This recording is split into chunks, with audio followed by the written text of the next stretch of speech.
Hello, everyone. Welcome back to The Low Zoe and Chris show? yeah. Today we have a special guest on the podcast. It's been a while since there's been Lo and Zoe and a guest. A couple weeks ago, I interviewed Lo's partner, which was really fun, and so I feel like it's really great for us to be introducing some new energy to the podcast, getting some flow in here, and what better flow could we have than Chris, who I met literally like flowing in Florence in a yoga class previously from Bali. So we've got Chris Walker on the podcast today. I just am guessing that those of you listening, some of you have been to Bali before on your travels and perhaps have attended a yoga class with Chris because that's how the universe works. So Chris, I'd love it if you take a moment to introduce yourself. What is up? Yes, my name is Chris Walker, yoga teacher, human connection lover, human connection coach, and also podcast host. My podcast is called Being Human with Chris Walker, and for me, it's just the essence of everything. It's just like we're just in this. I wish it wasn't a battle, but I'm going to use that word because that feels like the word that's alive for me. This battle to be like, oh, how can I be the human being that I really want to be? This true me on the inside versus the human being that everybody told me I was supposed to be. And that can be a gentle push and pull, and that can be like going to fucking war. And so that's for me. I want to support myself in that journey and support other people in that journey. Well, I'm so excited to meet you, Chris. And I want to first just ask, like we've done a couple of episodes now that were titled something about being your unapologetic self. And they still are some of our like they're in the top 5, these 2 episodes. And we've done like well over 100 episodes now, because I think this is something that people really resonate with, is just like really honoring yourself. And everything that I've heard from you so far, this is really what you help people to do. And before we got on, you were talking a bit about just your own journey through like really embracing who you are. And I'd love to know what has been your journey that has brought you to this place where now you are coaching people and kind of helping them within that realm. I wish that it was something other than I hit rock bottom. Like I'm like, all right, I'm okay with that being the storyline. But yeah, so there's a lot of life that happened before me. Sometimes I'm like, I think back on my past and I'm just like, how many lives have I lived? I used to be, I was an engineering major in college. I did tech sales for about 11 and a half year corporate career before I quit my job. And I was married. And in this combination of things, there was just this, if you are successful, it used to be when I was an athlete. So as an athlete, if you win, or if you make the team and then you win, you're a part of a team, you're a part of a group, you're a part of this winners group. And no matter how different you are, you're a part of it. So you belong. And then being an athlete and being on teams turns into being on a sales team, being in the corporate world. But again, if you win, you belong to the winners team. It doesn't matter what you look like. It doesn't matter what you sound like. People can think you're a fucking asshole, but if you win, no one can take that away from you. No one can take the physical to metaphorical trophy off of your desk. And so that led a life that was put that as a need to belong. And we all know we have a core yearningness to belong, to be attached, to feel connection, to feel love. And that just drove me into what was checking a lot of what were society's boxes versus my own.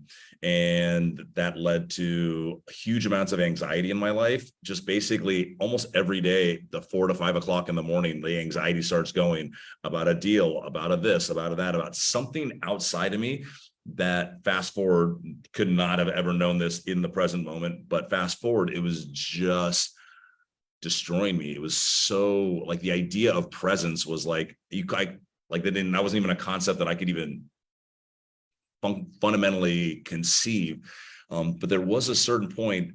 My ex-wife used to always be, I used to hate traffic, not like road rage, like punch somebody, but road rage, like punch my steering wheel, throw my phone against the window. I smashed a phone on my dashboard one time. And my ex-wife was just like, what? Why is it so? Because I have to get there as fast as possible. I need to win the driving game right now. And after maybe a half a dozen of those moments, I just began to really think like, well, why do I do the things that I do? Why is it so important to me to get there on time? Why do I not want to waste time doing this? Why is efficiency? And I just really began to see all these areas in which it was like, oh, this is a win that shows I'm doing good. And we stack up these I'm doing good, then maybe I will be good or consider myself being good. And I do not use this next phrase lightly, and I do not use it often, but these are all the essence of when you have a lack of understanding of what self-love is, to think that there's something outside of me that is going to validate me or that's going to make me feel like I'm enough, versus how can I figure that out about myself? How can I truly begin to actually believe, not just say it out loud, but believe like, oh, all that is important exists within me? Because it sounds like a great bumper sticker. It's within, your power is within, but like to actually believe it and feel it is way different than like saying it or putting the meme on your Instagram story. And I just really realized that lack of that was driving me away from me, and was also just driving me to a very unfriendly crash to rock bottom. Thank you for sharing that, Chris. And I want to ask you, because it sounds like, and something that we speak into a lot and a lot lately on the Lo and Zo show, is regulation of the nervous system. So I'm curious how hitting that rock bottom and finding yoga and any other tools you feel called to share, what's your journey been like regulating and healing the nervous system? So the funny ass shit is, when I started doing yoga and these stories, I didn't even know what I didn't even know the nervous system was like a thing. Like I'm like, did they talk about that in like biology 101 in college? Like I couldn't tell you anything. I might have even heard of fight or flight, but not more like the story about like some person gets in a car accident, they rip their door off. Like not like really not knowing nothing about the nervous system. The only thing that I would have associated with at that time was like, oh, regulating my anxiety. And that was what I smoked pot for. So, coming from California, oh, weed's so good for you. It helps with all this. It's way better than antidepressants or yada, yada, yada. So, but I realized like I was heavily numbing myself. And what I would say now is to regulate my nervous system to allow me to cope with all the shit that was going on in life. I just smoked a bunch of pot. It'd be like, oh, we're going to go eat. Let's smoke pot. We're going to go watch a movie. Let's smoke pot. Oh, got in an argument with my ex-wife. Let's smoke some weed. And then you realize that like that I'm not in control of what I would now say is regulating my nervous system. And I found yoga very, I still laugh at this story. I was in Eastern Europe and I was basically just partying my ass off with my brother and two of my friends, like partying till sunrise, 3 weeks straight, traveling from Hungary through Croatia into Montenegro. It was fun, but I did know that this is not sustainable. This is not, I don't want to, this isn't the way that I want to live my life. This is a holiday. And so I decided like, we'll do a hard stop when I get back. And a hard stop was I decided to quit drinking, quit eating meat, and get off social media for 30 days and go to the gym for 30 days. And on the second to last day of this trip, I dislocated my baby toe jumping off of a dock drunk in Montenegro. And then I had was like, oh, you can't go to the gym on 9 toes.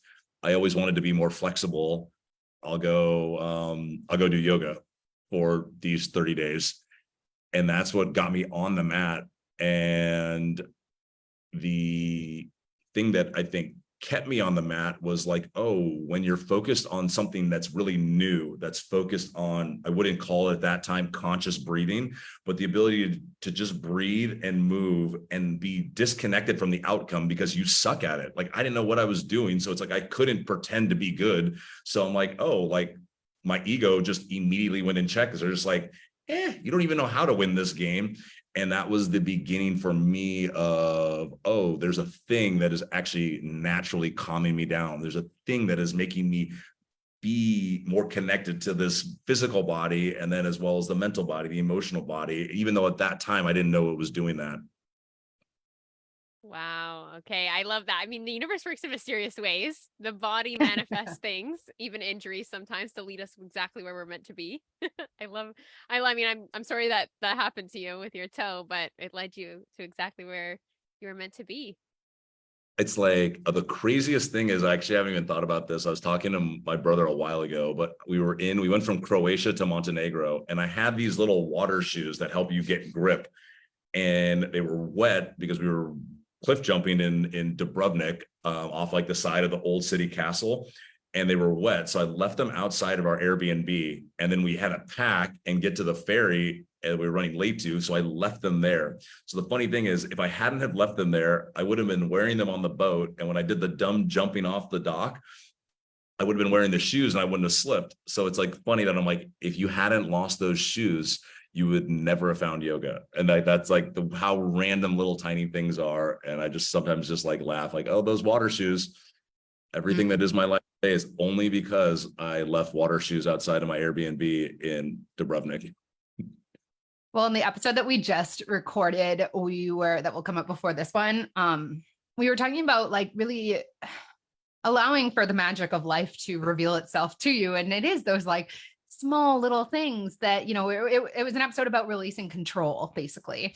And I think an invaluable tool in being able to do that is presence-based practices like yoga or meditation or physical activity, like whatever. What is, because you said like before this chapter or these chapters, the mindfulness-based chapters of your life, you didn't even understand like the concept of being present. What is your relationship like with it now? It is the most important and most challenging process that is never perfect and is never ending. I think when we think about presence in our life, there's just nothing more important. If for me, my number one love language is quality time, because no matter what we say that's out there, like me giving you an unconditional amount of my presence to somebody else, like there's no greater gift that we can give anybody else, because that's the only thing that we can't, like, it's a non-renewable. No one's going to take this hour. We can't get this hour back. So the amount of presence that we can bring. And for me, that's like the tactical side of presence. But then it's also, when you begin to think about presence, it's just like, when trying to even, it's so funny. I was like, it's like so alive for me right now that I'm like almost at like the loss for words, because it's these two other sides of presence are where me suffering happens with our connection or our resistance to letting the things that have already happened happen. It's just like, or obsessing about the future. So I use this analogy of like, everyone has their favorite movie, and their favorite movie is a combination of a horror, comedy, drama, action film. And that movie is the story of our life. And we are always thinking about that movie. That movie is always there, and it's distracting us from the present. What has happened is always distracting us. At the exact same time, we are trying to write that movie's sequel, which is known as our future, which is drifting us into this imaginary thing that hasn't even happened yet. And the feelings of upset or wishing what was or what has been wasn't, and hoping that the future will be a certain thing, is these distracting moments that take us away from what's actually happening right now. I love that. I love that, like that visual, that analogy, because it's so true. And it's like the most important place to be is the present moment, because everything exists in the now. And anything that you could ever possibly need reveals itself in the now. And it's something like Lo and we love to talk all things quantum and just like time doesn't exist and all of that. But I want to ask you, Chris, based on what you shared with us around the past life, with the past chapter within the life of having road rage, right? And then coming to this place of really valuing presence. How has your relationship with time changed? And how have you released yourself perhaps from timelines? Like the ego's voice of like, I should be here by then or there, or, I don't have this or that. How have you evolved over time with your relationship with time? Well, the relationship with road rage is a work in progress. Country where everybody is on two wheels is the starting point.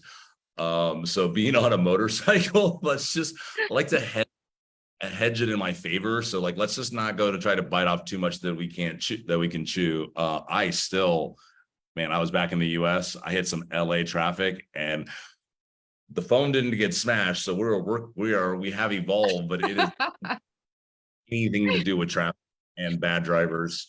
But it's so funny. Right when you said that, my brain almost like turned off of listening to the rest of the question because I was thinking about traffic.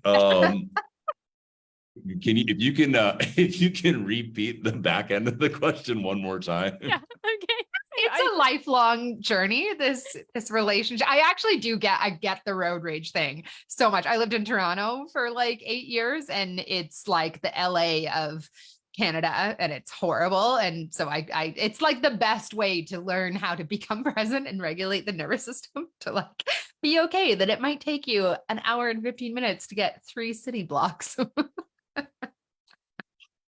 Yeah. Sorry, Zoe, go ahead. I mean, and I completely understand the Bali side of things, because actually it was in Bali where I went through this huge my whole time in Bali, about the 2 years that I was there, was all about healing anger and rage. And I started to recognize, like, why am I going off in my own mind about these people in front of me or cutting me off or whatever? I'm like, oh, there's anger that wants to come through, there's anger that wants to be processed. So I completely get that. And I'm certain that if I was tossed back on a scooter in Bali right now, I would probably experience similar emotions. But the question was like, how have you released yourself from the timelines of, let's say, the collective consciousness of like, I should be here, should be there by then, and you hit, let's say, milestones in your past career, like you said, like sales and these trophies and things like that. But how have you let yourself live life completely on your own terms and on your own journey? Yes. So very similar to my answer about road rage. It is a process, which is maybe why I was laughing so hard, because the answer was going to be the same to both of them. But as you repeat it again, it's a process. And I still have the conversation of like, what the fuck are you doing with your life, Chris? Like, you were making, I topped out at like in about north of $300,000 in a year was in my corporate career. And I took like a 95+% pay cut. I got divorced, which took another chunk of it. And it's just like, I ask that to myself all the time. It's just like, there's moments as a yoga teacher where I've made like less than $400 or $300 in a month. And there's been a lot of those challenges. So I think to start off, it is to honor the fact that these things are real, like, but to avoid shaming oneself by wherever they're at. I think that, and that applies to so many things, but this one in particular is just like, oh, whatever it is that I'm doing, let's not come at this from being upset or shaming me for where I'm at. That is, I think, the number one thing. And there is the second thing, I think, is to find a sense of purpose. So when we have purpose in life, a lot of the shit that actually doesn't matter, we can actually believe that it doesn't matter. When we are living from a place without purpose, all those things matter a whole lot more, because then that's when the society thinks is, oh, if you have this, oh, if you make enough money to buy the Range Rover, then that will fill you up. But when you actually have a thing that is true purpose, you're like, that I know that this is more important than that. So I consider myself lucky. They always like the idea of having first off, everything is relationships. So they're it doesn't matter what the subject is. We live in a world of relationships, and just like they'll also go, you rebound, oh no, was she a rebound? Well, I somehow found the rebound of all rebounds in my career, where while I was trying to figure me out, and the end of my corporate career was this Googling how to make a pros and cons list. And after I Googled how to make a pros and cons list, I did a pros and cons list, not just for the job I was in, but my entire career. And I could not believe how few pros existed outside of financial stability. Like, that's the list. Like, there were some things like, oh, there were nice people that I met. I love problem solving, but like things that were associated to just that job, financial stability was the only true like pro that couldn't be recreated somewhere else. Like, you'll have friends everywhere, you'll meet this or you'll have that. But when I found yoga, teaching yoga, it was the thing that I was going to do while I figured out who I was, because I noticed this loop that I was on. And going back to the nervous system question is like, when you're doing something that doesn't fulfill you, it takes effort, and effort that is not connected to purpose for me is where the anxieties and the stress come up, because you're just like, oh, that's naturally going to get brought up when you care about something. But if the thing doesn't fill you up at all, then the anxiety is like the loop gets bigger, and it's just like your whole life begins to get for me, was very tumultuous. So by the end of the road, I basically looked, I'm like, oh, you did the work somewhere for 3 years. Last year of it didn't really feel great. Okay, go to Vegas. That'll get you 6 more months on this job. Oh, let's go on a vacation. That'll get you this, get a promotion. And then all of a sudden you quit. And then the next one happens. And then maybe that one's 2 years. And then all of a sudden this last job, I was only there for 1 year. And I just noticed this shrinking window. And I was like, I don't even know who I am. I was 32 at the time. I don't know who I am. So why don't I figure out who I am and then see what that person wants to do? And while I'm figuring that out, I'll teach yoga. And somehow,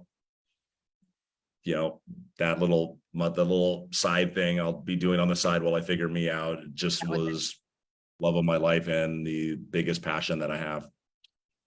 I resonate with this. Sorry, I didn't mean to cut you off. I just got excited because I resonate with this so much in terms of like allowing, like what I'm hearing is just permission to pivot. And I think for so many people that is such a hard thing for so many reasons, because we have whole identities, tied to our careers. And especially if you've had financial success for yourself and you're kind of known as someone who has made it, quote unquote, and letting all of that go and going to a place where, in your 30s, I mean, I'm 35 now. I was 32 when I really started to I had a very successful coaching business, and I still do have coaching clients, but I really started to struggle. Like in COVID, I went from $200,000 a year down to like really struggling just to make ends meet. And that has had me really pivot into, I still do coaching and I work with Zoe, but I have this whole other business that's an art business, and that feels like so aligned. But I personally, even knowing everything that I know, fought the pivot because of everything I had tied up in terms of my identity with a successful business that I had built for myself. And I want to know from you, what aided, and maybe it was just not having a choice, but what aided for you in letting go of that previous identity, giving yourself permission to go from, corporate financial success to Bali yoga teacher? It's a good question.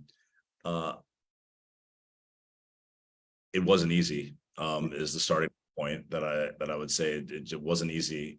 And I do think there are a couple key humans that were in my life. The first partner that I had after my separation was actually in Bali with me. And this might be a year after I quit my corporate job. And I was in this yoga class at a studio that I used to teach at. And there's a woman that comes in there. Her name is Megan Curry, really good teacher, but she's very feminine and has a large female following. So I'm just in this. And I had yet to really land my first job as I'm a yoga teacher in Bali. I had left Bali after a couple of months and was back in London. But in her class, 80, 90 people in this class, 95% women. And even the men were like, okay, there's not men like me. And I remember being after that class, I was like, who am I kidding? I don't look like a yoga teacher. This is not what yoga teachers look like. Who am I kidding? And I'm too different, which is coming back to even where we started off this conversation. And in that, my now ex-partner, her name's Sabby, she said, no, the yoga world needs more different. They need you. Don't give up. And so that was one thing that still to this day really resonates with me in what helped me continue on this path. And then I had another friend who actually ironically, I also met in London. His name is Mark Laws, also a yoga teacher here in Bali and an incredible father. And we had this conversation, like not like we're going to do a drop in, but just this innocuous being like, man, I literally called my mom at like 3 o'clock in the morning crying in Bali, like in beginning of 2019. I'm just like, I'm coming home. I'm moving back to Monterey. I'm on Salesforce.com's website looking for like a job where it's like, I think I might be able to figure out how to like, this seems like I got balanced enough. Like, let's just take a 50% pay cut versus a 95% pay cut. And I could just like, yeah, this will be fine. It's like, I don't have to care that much in this job. It's just like, it's an easy one. And he was just like, but what is it that's drawing you to this job or getting the corporate job again? And he's like, and basically the only answer was certainty. And he's like, okay, well, if that's certain, it'll certainly be there whenever you want it there. So why not just try the uncertain thing? Like, the story, you know how this story works. This will happen. And then this money goes in your account. And this is how the day-to-day goes. Like okay, that's known. That's certain. So why don't we try the uncertain thing and just see how that goes? And that's like, every time I say, what the fuck are you doing with your life, Chris? I actually remember that conversation. I'm just like, all right, that how the other story kind of goes. Let's keep creating this story. That's a beautiful, like, why not try the uncertain thing? What's the worst that could happen? You go back to the certain thing. That's the worst case. And when we think of because our ego that is protecting us, so certainty. So I love this. I'm going to bring in a little bit of my favorite topics of yoga are centered around yin yoga and traditional Chinese medicine. So certainty is comfort, and our ego loves comfort. Like literally, it's just like, oh, certainty. I know this game. I know how it ends. I know where the dopamine hit comes from. I got it all. But the problem is that sometimes we naturally want to digest. So traditional Chinese medicine is based on digestion. Starting with our stomach.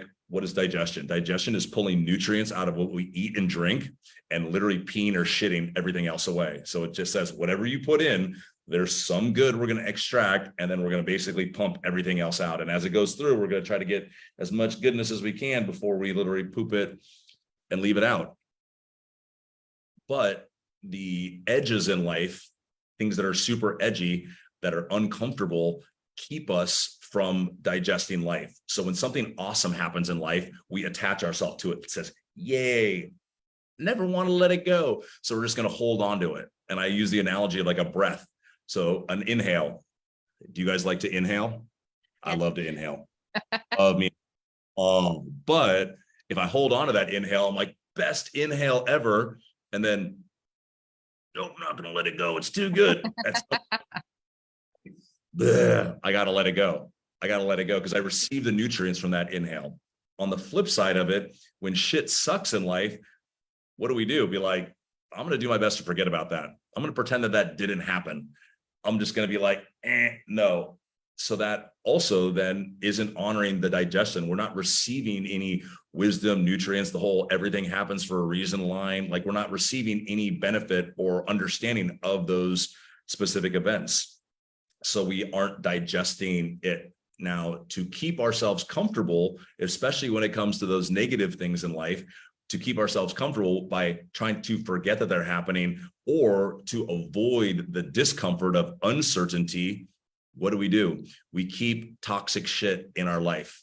So because the job is so certain, I know how this goes. I know they put this amount of work in. It's going to suck. That's not fulfilling. But I get the paycheck.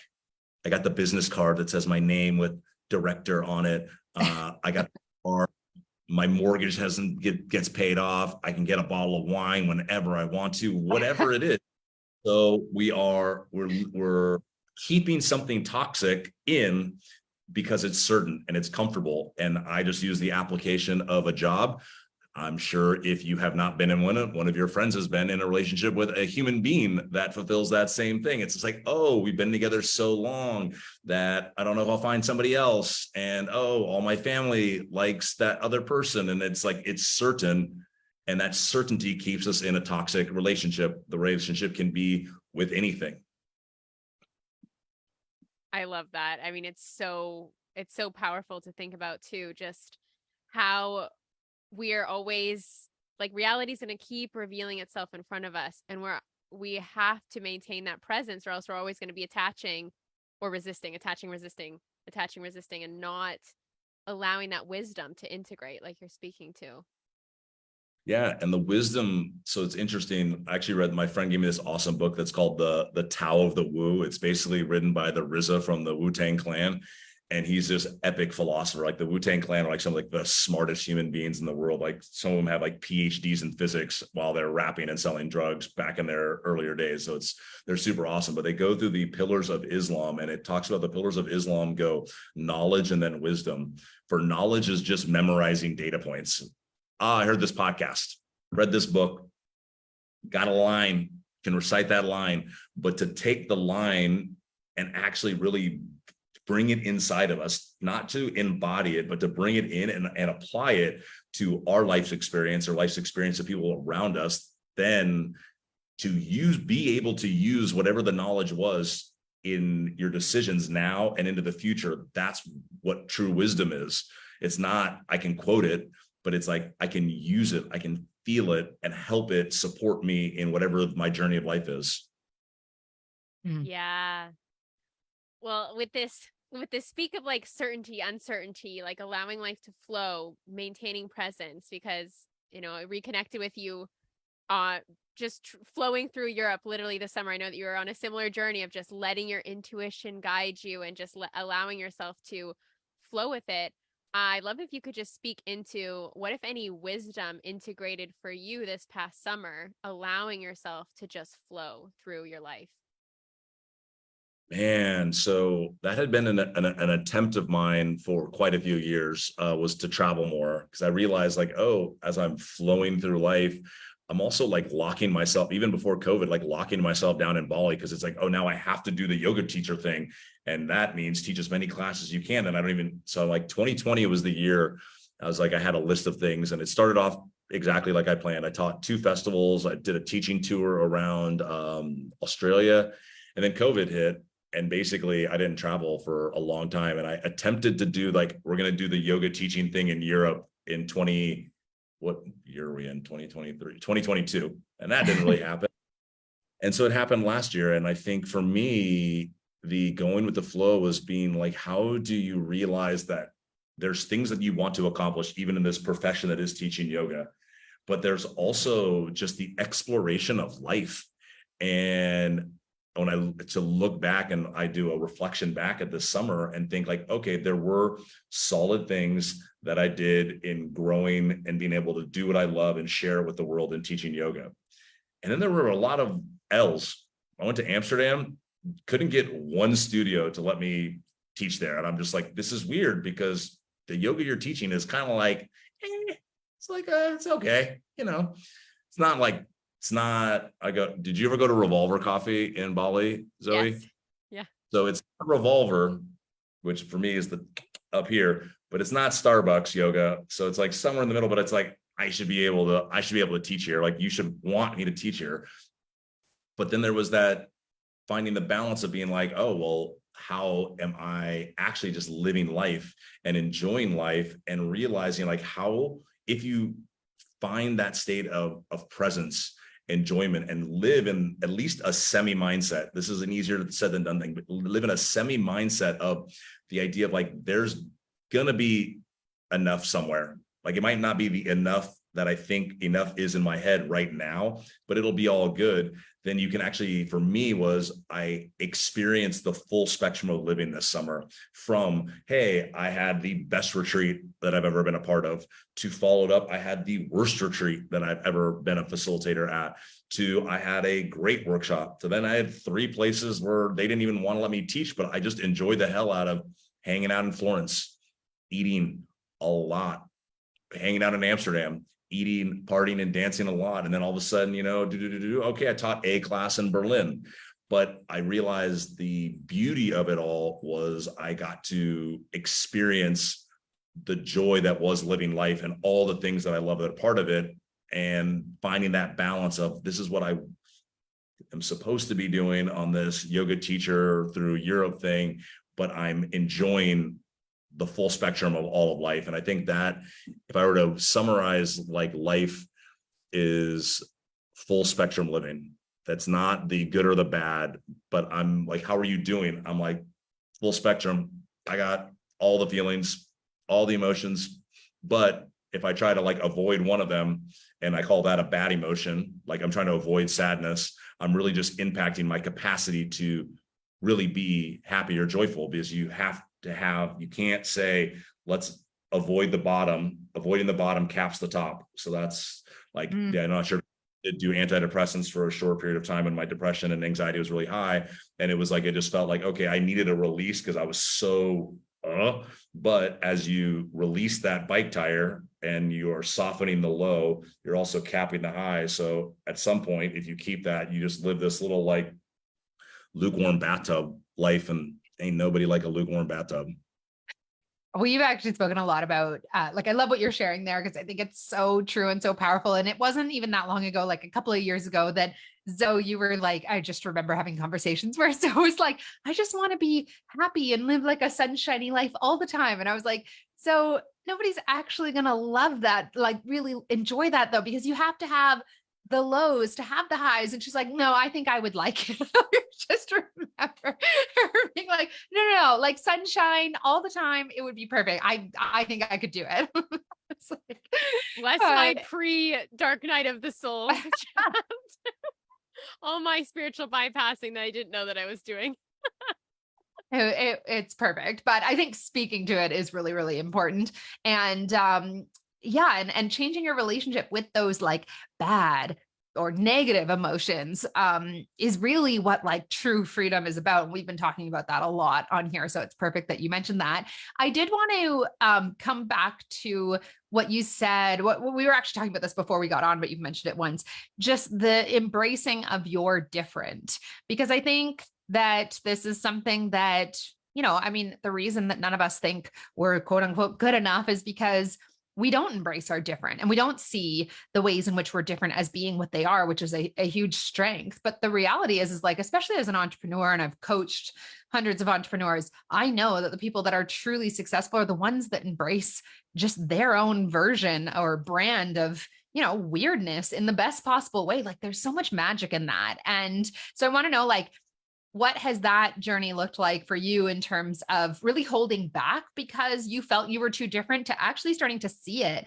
as a strength? And what would you suggest to someone who's maybe wanting to lead with more of their authentic self, but hitting some of the obstacles that you yourself have described? Yeah. It's tough. Yeah. It's tough. I just was reading this report that the current advertising budget for children advertising is $14 billion a year. So that means companies spend $14 billion to convince children that they need a thing. Wow. And the best advertising is the advertising that says you are not enough. You are not enough unless you have this thing. Yeah. You even function unless you have this thing. I need you to go throw a temper tantrum in your room now so that your mom buys you this thing. And so the reason that I'm reiterating that it's tough is that's what's being pushed onto us before we even have a cognitive capacity to know, not that we're enough, but even know who we are. So it's tough. And I think the hardest part of it, which is because our environment, not only the advertising, but our environment is so indicative. So if you have human beings that are in your life that don't appreciate their uniquenesses, it doesn't support you to enjoy and appreciate the uniquenesses that you have. So our environment is so impactful in this.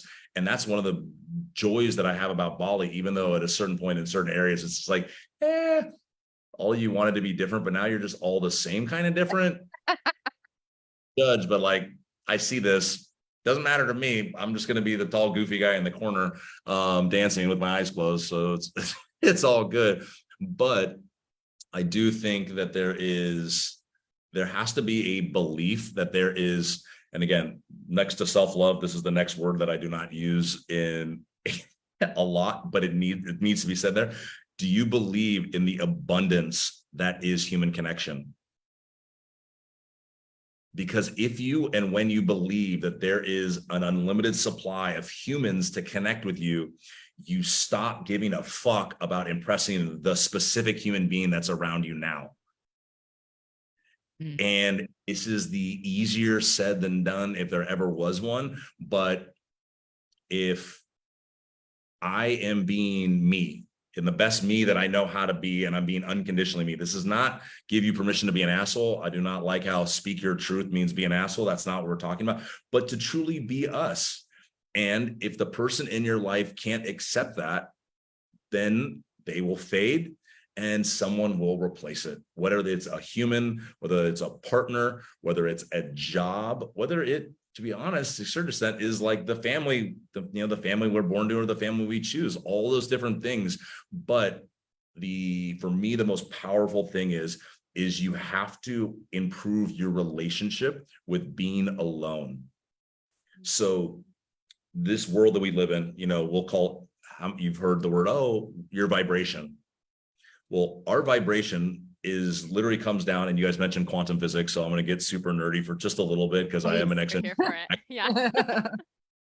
So inside of us, we're full of a bunch of molecules, and electrons are flying around at the speed of light. So they're literally creating like an inner vibration. And when we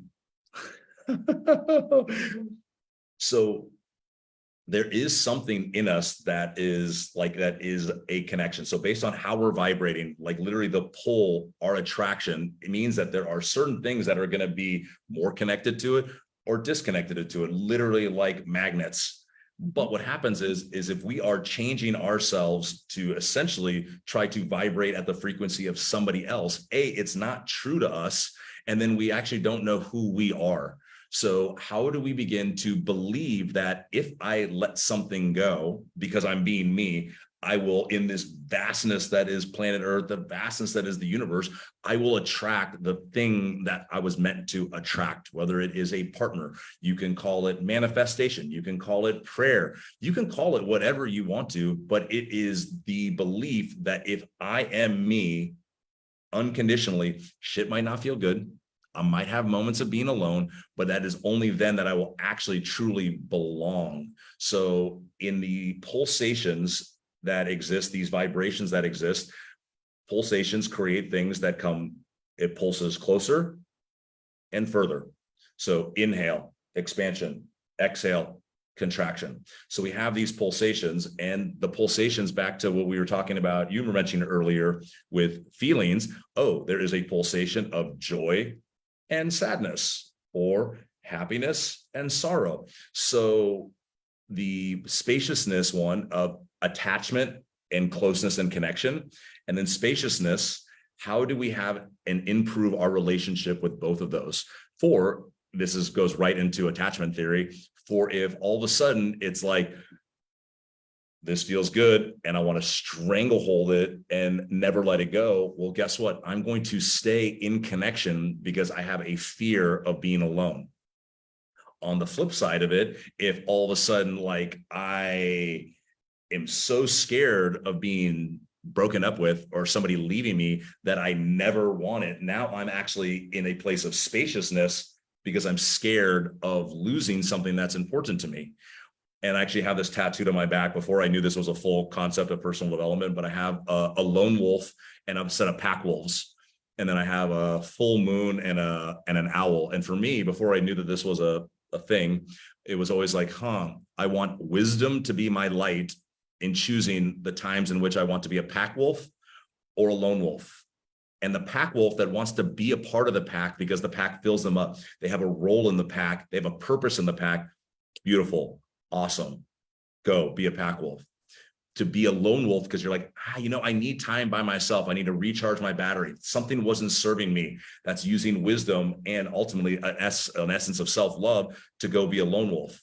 But if you're alone because you're scared of being rejected by the pack, or you're in the pack because you're scared of being alone, then this pulsation's out of whack.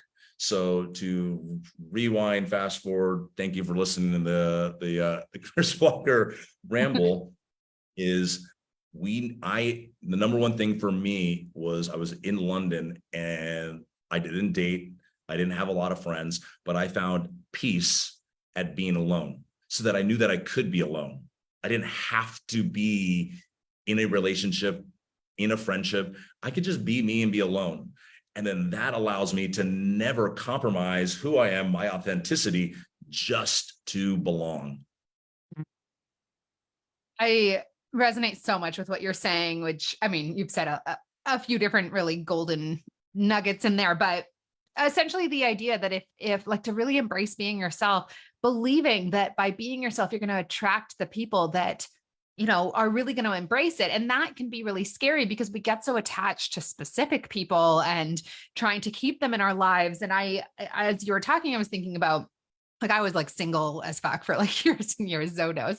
And really, like within a couple of months of meeting my now boyfriend, one of the biggest things I shifted was I really had this belief that I had to be like a certain version of myself in order to attract, you know, the kind of man that I wanted. And I got to this place where I was like, but even if I could figure out how to do that, it's not sustainable. Like if I'm not safe to be all of myself around my partner, but the same could be true about friends or clients or whatever, then this isn't sustainable and I don't want it. And the right person is going to be someone who receives all of me. And that might mean losing, you know, I mean, I wasn't seeing anyone at the time, but anyway, so it's like a letting go of trying to control anything and a giving yourself permission to be all of who you are, and then creating space for the people that can hold all of that to come in. And like, that's exactly what happened to me. And also it's just so freeing to be like, it's safe to be all of me, and the relationships that I have in any capacity can receive that and sustain that with me. And I'm not constantly in a fear that I might lose it if I don't, you know, show up as the perfect version of myself. You know, is that making sense? It 100% is. And that's where like this like bullshit story of perfectionism. If Yeah. I'm perfect, everyone will like me. Yeah. And guess that's just not freaking possible. And as you mentioned, what you mentioned, one of the things I had a lover and then a partner that confused me of why I like them so much in the beginning. I'm just like, I don't have the logical reason why this makes sense right now. Like, why is this so awesome? And what I realized is that this applies to everything, but this is in the context of like a relationship, an intimate partnership, is they were magnetizing. Like they were so them. It was fucking beautiful to witness. And I just was like, it's not you're hot, like, oh, I'm going to reach you this number, which my friend has very much worked on. I no longer weight women on numbers. That's not a thing, but it's not the like, oh, you're hot, like this one or that one, Yeah. but it is you being you is so fucking beautiful. I'm like mesmerized, and it's like, it is magnetizing. And then for me to witness that in them, and then them to feel the care that I have for them based on them just being them, creates this beautiful like cocoon of epicness. And it's like, that's what fosters like true connection. And like the same thing could happen with platonic friends as well, but it is so beautiful. It's that combination of you being you, unconditionally you, and being witnessed in such a loving way while you're being you. And it just is like, it's such a win. I call it a yay. It's just a yay. Yeah. And I so often, I love that. sorry, I was going to just say, so often that's the friendships that we attract, right? Because we feel safer to be seen for all of ourselves in our friendships. And like, that's something Zoe and I talk about all the time in terms of our friendship, is like, we're both just so able to be our full selves. And that's why it's a prosperous relationship. And I know, Zoe, that's something you've done a lot of work on as well. Yeah, I was gonna say I really love like hearing that from you, Chris, like hearing that from the masculine as well, because I feel like perfectionism is such a big part of my journey of shedding it all. And it's like really in this last year, I've decided to love all parts of myself. Like Lo and I did an episode in November, which we've referenced like a couple of times when we speak more into like relationship dynamics, but I always felt like I need to be the next version of myself, Zoe 2.0, let's say, before there can be a partner coming in. And it's so refreshing when you meet these people, whether it's like friends or romantic connections, that just welcome you to be exactly who you are and just express like, that's just what the world wants more of. The world just wants more permission to be exactly who they are. And when you meet those people, it's like a breath of fresh air or a sigh of relief, because similar, just like hearing what you just said, it's like, of course, we all just want to witness each other be our most authentic, beautiful selves and just live in the present moment as that, not hold anything back, just fully be in that state of being. So thank you. Yeah. To be honest, I think it also, as you were sharing it, it also is the thing that has helped me, like at a core, that's all I want, is just to be me, to be fully authentic, and for people to witness that and care about that. And then I realized that I've also have the blockages in my head, what I've created. This is what I think a partner should be. They should look like this. They should do that. And to also drop that and to feel in, like, I dated a woman for probably almost 2 years, and it was so beautiful. And because it was just like, it never, like, there was not a point in which this logically made sense. It wasn't illogical, but it wasn't like, oh, it just happened. And so it's like those two-pronged things, like how are we actually not allowing the person, or like, not partially because we're not vibrating at our frequency, we're not truly being us, but then we also have a story in our head around, oh, this is too different, this isn't what it's supposed to look like, I need these boxes checked. And those boxes are so bullshit, and they're all they're really doing is keeping us from really connecting. Like I run a program that's called Helping Women Understand Men. The path to connection through curiosity is, for me, the number one thing that I see that impacts relationships from the women to men. I will let women help us men with them. But it is the once you think you know somebody, i.e. your partner, and then you lose curiosity. And because we're always changing, number one, there are definitive differences between men and women, number one. And with all those differences, this unique human being that's in front of you, can you be curious about what makes him the man he is, versus you thinking that this is what you want or what you don't want? How do you be curious about that person? And only through curiosity can you grow deeper levels of connection. Yeah.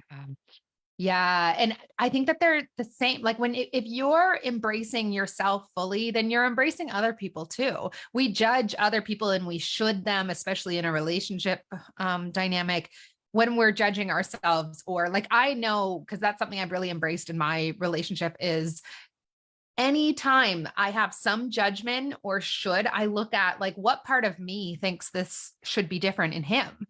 Because it's not him. He's not the problem. Like, he's wonderful. It's me who occasionally at this point, has ideas about how things should look. And it's always some wound from the past that wants to try and control. It's never actually the truth. And had I not had that awareness, I would have missed out on this relationship altogether, because I would have been we actually spoke about this in our last episode. I would have been too judgmental of what it looked like as soon as we met, rather than being curious about what it could become. And so I just really resonate with what you're speaking to. And I love hearing it from like the masculine perspective. And I also really invite women into what you're saying, Chris, about being curious about men. I think this narrative that you see way too much of on social media about how men are this and men are that, and it's this like witch hunt for men. It's really, it makes me really sad. And, creates this mentality in so many women that does not serve them in finding the really wonderful men that of which there are millions of out there. Goes to like the whole idea of a self-fulfilling prophecy. If you say there's no good men, guess what? Good men, because you literally can't even see the good in the men that are good around you. And then the truly good men are like, yeah, why the fuck do I want to be around with this fucking this negative ass person? Like, they're like, the good men that are there, just, you're literally repelling them away. I never ended up doing it, but I had 3 women that were in my field in Bali, one of 2 friends and a woman that I was actually in a romantic partnership with. And they had so many friends that I would meet through them that were just like, oh, there's no good guys in Canggu. ways and polyamory and blah, blah, blah. And I'm just like, all I was like, well, guess what? I'm a good guy. I don't even want to hang out with you as a friend. But other three were like unconditional. I'm like, hey, one of them's name is Yanni. I'm like, Yanni, how you doing? It's like, oh my God, it's amazing. I have so many beautiful, amazing, conscious men in my life. And my other friend was just like, oh, I just have all these amazing. I'm just like, there's something here. I don't, but this is the secret sauce of you. Like, you're creating this thing that's around you, because I see the opposite of it all the time, but I only have these three glaring examples of these positive sides of it. And it's just as like, they just have a positive view on men, and they're just amazing men, on friends to lovers, are just always in their life. And I'm just like, there's something here. There's something here. That is an available paradigm. And my like mantra around men for like probably 2 or 3 years before I met my boyfriend was, I'm surrounded by kind, beautiful, and available men. And I looked for evidence of that. And I truly believed it. I still very much believe it. The world is full of them. And it's just so sad whenever I hear a woman say, like, I hate men. I'm like, that is so sad. Like, so I don't know, like hearing that from your perspective, I completely agree with you. It's a self-fulfilling prophecy, because they are out there, but like anything in life, if you're going to be right about how it is, then that's the only thing that you're going to see a reflection of. Think about what you just said, and not you saying it, but on behalf of those women. I hate men. Who on this fucking planet could Prove me wrong. I hate you and then be like, I want to love you? Like that. Exactly. Kind of masochist. So it's like, you're just saying, I hate men, yet I want the amazing one that I've created in my head to love me while I'm hating him. And I'm like, that there's no logic, there's no comment, there's nothing about that is like, that sounds like a winning strategy. Yeah. And I think often a pattern that a lot of, I mean, people, it's on men's side too, of course, fall into is then looking for the one that's going to prove it all wrong. Like, I'm going to be over here and be right about how everybody sucks, but I need you to come in and prove that you're the one exception. And they cannot win at that game, because you've already stacked all the odds against them. Mm-hmm.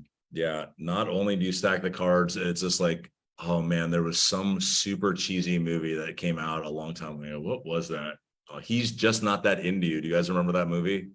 That book really fucked me up, actually.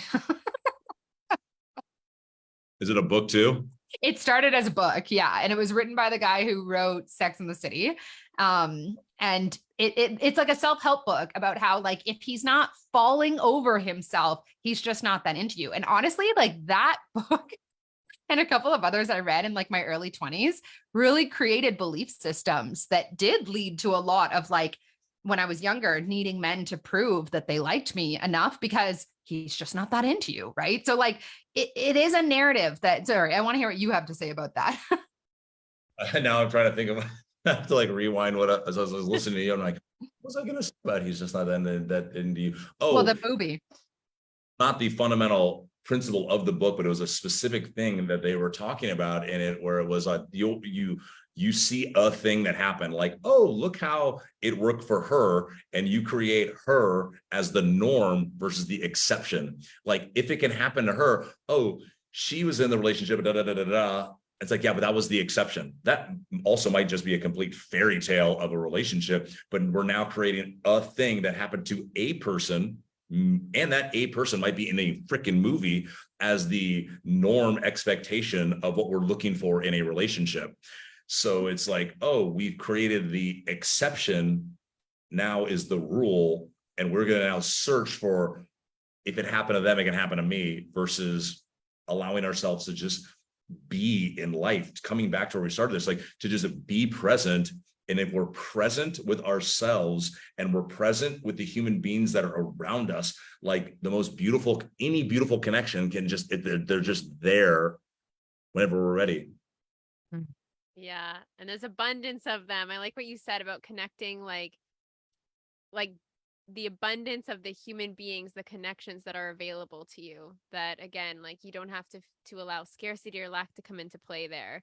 If something's vibing, it's vibing, and just be curious and follow where you feel led, even if it doesn't logically make sense or there's judgments present, and just allow the present moment to reveal itself, allow these connections to reveal themselves for everything that they can teach you. Yeah, like I just thinking of an example, and even what your earlier question was about flowing through Europe, and I just look at our connections, just like, oh, like I had a awkwardly, I probably didn't talk to one person in all of Florence that wasn't ordering pizza, pasta, or a glass of wine from. And it's just like, oh, like there's like oh, should I go download fucking Bumble right now and like try to find myself like a date? Like, what should I do? Because it's like, oh, like I'm just alone in this city. And I'm just like, and then I'm like, food's awesome. History's awesome. Scenery's awesome. Oh, and there's some yoga. Like, I'm fine. This is awesome. And then all of a sudden, even if we're just like a 5-minute conversation, you meet someone after yoga and have a little chat. And now here we are. But it was at no point was I like upset or truly like changing my flow because like there was something I needed or was supposed to have. And then you just find how like, even if they're just for a moment, like, oh, that was a nice conversation with a technically not a stranger, but kind of a stranger all at the same time. And you're just like, oh, that was nice. And it's just like, that can be enough. Like, we don't need all the other things that we create in our head. And these are just every moment of every day. There can just be one casual conversation or connection that you never know where they lead if we're open to it. Exactly. I feel like this is a good place to wrap. I mean, I feel like we could go talk on and on forever, Chris, but we want to be respectful of your time and all of our time zones that we're navigating right in this moment. But this has been so special, and just thank you for sharing what's on your heart to share. That's always so important for us. And thanks for being vulnerable and just speaking about the important things in life. Yeah, I do. Go ahead. I was just going to ask, where can we find you online? And is there anything you're up to right now that our audience should know about specifically? So you can find me on Instagram at Chris Walker Official. And you can also find my website is walker-way.com. And that is the essence for me of everything that I do. It's like when people used to have what style of yoga to teach, it's like, I just teach the Chris Walker way. And I look to teach and coach the Chris Walker way because that is knowledge came into the Chris Walker head.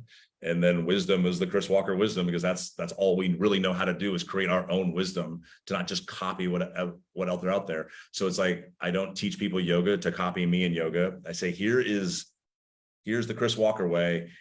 How do you walk your way? So we have the walk, help you walk your way. And then the first product of that, which is not on the internet, but is available, is called The Remix, where each one of us is living a song, and that song is the story of our life. And sometimes when we're so deep into living, or we're too zoomed in, we don't hear the song, we don't hear the lyrics, it's just on repeat. And so for me and the people in my one-to-one program is to basically be able to be the producer to the song that's the story of your life, so that at any moment you actually can begin to produce your remix. Your remix might be super similar to your current song, or it could be something completely different, but we all have the power to be the producer to the song that is the story of our life. I love that. Yeah, so cool. I love that. Like, I help people create programs and courses online as a coach, like I'm a business coach. And so the perfect like name for a program, I'm like, oh, that's so good. So Remix. So if people are interested in that, because that's not online yet, can they just message you on Instagram or email you? Me on Instagram at chris@walker-way.com is my email address. But yeah, Instagram, email, all those are the avenues of connection. Amazing. Well, we'll put all of that down below for you guys so you can check it out. Yeah. Thank you so much again, Chris. This was so awesome. Thanks, Chris. Awesome. Bye, guys. Bye.